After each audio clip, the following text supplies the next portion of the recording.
بەهۆی بڵاوبوونەوەی ڤایرۆسی نیوکاسڵ لە نێو پەلەوەردا 150 پرۆژەکان لە سنووری سلێمانی زیانمەند بوون و لە ساڵی 2024ش بەپێی ئامارەکانی کۆمەڵەی کێڵگە پەلەوەریەکان بەهۆی پشتگوێخستنی کەرتەکە لەلایەن حکومەتەوە دەڵێن زیاتر لە 100 ملیار دینار زیانمان پێگەیشتووە.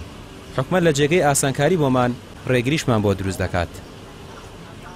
ئێستا ئەم دقەیە کە من قسە لەگەڵ جەناب تاکەم کە ساڵی 2025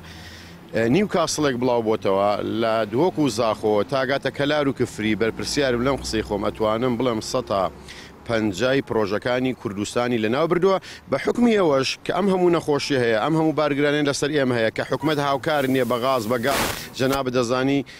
سوتەمەنی سەرفەکە لەناو هۆڵی پەلەوەردا جەناب دەزانی کارەبا لە شەو ڕۆژدا 5 سەعاتەیە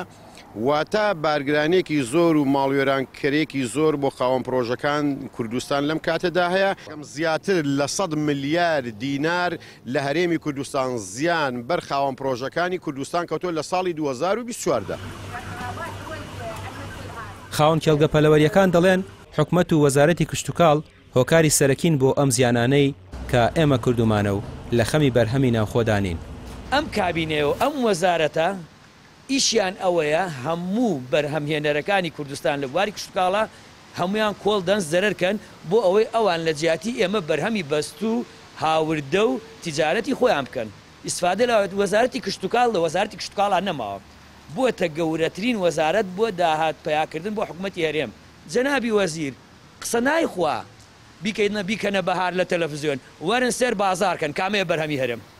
کوا بەگەنمی هەرێم کوا تەماتەی هەرێم کوا مریشکی هەرێم هەمووی لە ناودا سەبەبی سەرەکی وەزیری زراعە تەنانەت کۆنتڕۆلی کوردستانیشی سەداوەتە دووسێ کۆمپانیای مەدەنی لە جیاتی کواری کۆنتڕۆلی کوردستان کارەکەن